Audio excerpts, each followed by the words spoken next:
ജമാഅത്തെ ഇസ്ലാമിക്കെതിരെ വിമർശനം തുടർന്ന കാന്തപുരം എ.പി. അബൂബക്കർ മുസ്ലിയാർ. ജമാഅത്തെ ഇസ്ലാമിയുടെ മധുരം ആവശ്യമില്ല. ഏതെങ്കിലും നേതാവിനെ തള്ളിപ്പറഞ്ഞതുകൊണ്ട് മാത്രം കാര്യമില്ല. അവർ പ്രചരിപ്പിച്ച ആശയങ്ങൾ മാറ്റിയാൽ മാത്രമേ ജമാഅത്തെ ഇസ്ലാമി മാറിയെന്ന് പറയാൻ കഴിയൂ. സാമുദായിക ഐക്യമെന്ന അജണ്ടയിലൂടെ മുസ്ലിം വ്യതിയാനങ്ങളെ ഒളിച്ചു കടത്താനുള്ള നീക്കം അനുവദിക്കില്ല എന്നും കാന്തപുരം പറയും.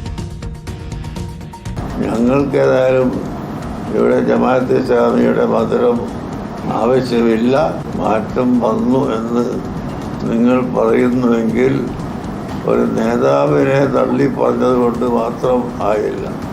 ആ നേതാവ് ഇവിടെ പ്രചരിപ്പിച്ച ആശയങ്ങളും ആദർശങ്ങളും ഗ്രന്ഥങ്ങളുമുണ്ട്. അതൊക്കെ ഉപേക്ഷിക്കുമ്പോൾ മാത്രമേ നിങ്ങളാ പറയുന്ന വാക്ക് സത്യമാവുകയുള്ളൂ. എ.കെ. അഭിലാഷാണ് വിവരങ്ങളുമായി ചേരുന്നത്. അഭിലാഷ്, ജമാഅത്തെ ഇസ്ലാമിയെ ന്യായീകരിച്ചവർക്കുള്ള മറുപടി കൂടിയാണ് കാന്തപുരത്തിൻ്റെതല്ലേ? തീർച്ചയായിട്ടും കൃത്യമായ മറുപടിയാണ് അവർ നൽകുകയും ചെയ്തത്. ഇതിൽ പ്രധാനമായും ഏതെങ്കിലും ഒരു നേതാവിനെ തള്ളിപ്പറഞ്ഞത് കൊണ്ട് മാത്രം കാര്യമില്ല. അവർ സമൂഹത്തിൽ പ്രചരിപ്പിച്ചിരിക്കുന്ന ആശയങ്ങളുണ്ട്. ആ ആശയങ്ങളെ പൂർണ്ണമായും തള്ളിക്കളഞ്ഞാൽ മാത്രമേ അവർ മാറി എന്ന് പറയാൻ കഴിയൂ എന്ന് വളരെ കൃത്യമായി തന്നെ പറയുന്നു. കാരണം നേരത്തെ ഈ മൗദൂദിയുമായി ബന്ധപ്പെട്ട കാര്യങ്ങളൊക്കെ വന്നിരുന്നു. അപ്പോൾ അവരെ തള്ളിക്കളഞ്ഞിട്ടുണ്ട്, അവരിൽ നിന്ന് മാറിയിട്ടുണ്ടെന്നൊക്കെ പറയുമ്പോൾ അത്തരത്തിലല്ല വേണ്ടത്. അവർ ഇത്രയും കാലം സമൂഹത്തിൽ പ്രചരിപ്പിച്ച ആശയങ്ങൾ കൂടിയുണ്ട്.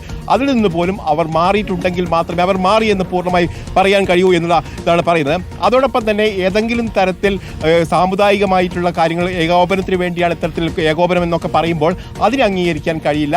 ഏതെങ്കിലും ഈ മതത്തിനെതിരായി പ്രവർത്തിക്കുന്ന ആളുകളെ മാറ്റി നിർത്താനുള്ള ശ്രമം ഈ സുന്നി വിഭാഗത്തിൻ്റെ ഭാഗത്തുനിന്നുണ്ടാവും എന്ന കാര്യം പറയുന്നു.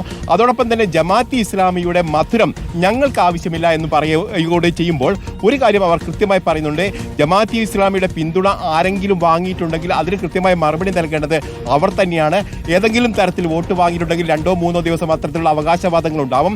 ഒരു പക്ഷേ അടുത്ത തെരഞ്ഞെടുപ്പ് വരെ അക്കാര്യങ്ങൾ ചർച്ച ചെയ്യപ്പെടാനുള്ള ഒരു സാധ്യത കൂടിയുണ്ട് എന്നാണ് കാന്തപുരം വിഭാഗം പറയുന്നത്. ഏതായാലും ജമാഅത്തെ ഇസ്ലാമിയോടുള്ള നിലപാടിൽ അവർ ഇപ്പോഴും മാറ്റം വരുത്തിയിട്ടില്ല. അവർ കൃത്യമായി നിലപാട് പറയുന്നു. ജമാഅത്തെ ഇസ്ലാമി മാറിയിട്ടുണ്ടെങ്കിൽ അത് കൃത്യമായി പറയണം. അവരുടെ ആശയങ്ങളിൽ നിന്ന്, അവർ പ്രചരിപ്പിച്ച ആശയങ്ങളിൽ നിന്ന് അവർ പിന്നോട്ട് പോയി എന്ന് വ്യക്തമാകുന്ന തരത്തിലുള്ള പ്രവർത്തനങ്ങളിലേക്ക് അവർ പോകേണ്ടതുണ്ട് എന്നുള്ള കാര്യം കൂടിയാണ് പറയുന്നത്. ഏതായാലും ഇന്ത്യൻ ഭരണഘടനയുമായി ബന്ധപ്പെട്ട് അതിനനുകൂലമായ നിലപാടാണ് സുന്നി വിഭാഗങ്ങൾ ഏറ്റെടുത്തിരിക്കുന്നത്.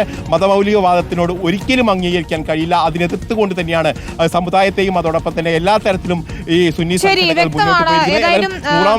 ജമാഅത്തെ ഇസ്ലാമിയുടെ മധുരം വേണ്ട എന്ന് തന്നെയാണ് കാന്തപുരം എ.പി. അബൂബക്കർ മുസ്ലിയാർ പറഞ്ഞു വെക്കുന്നത്.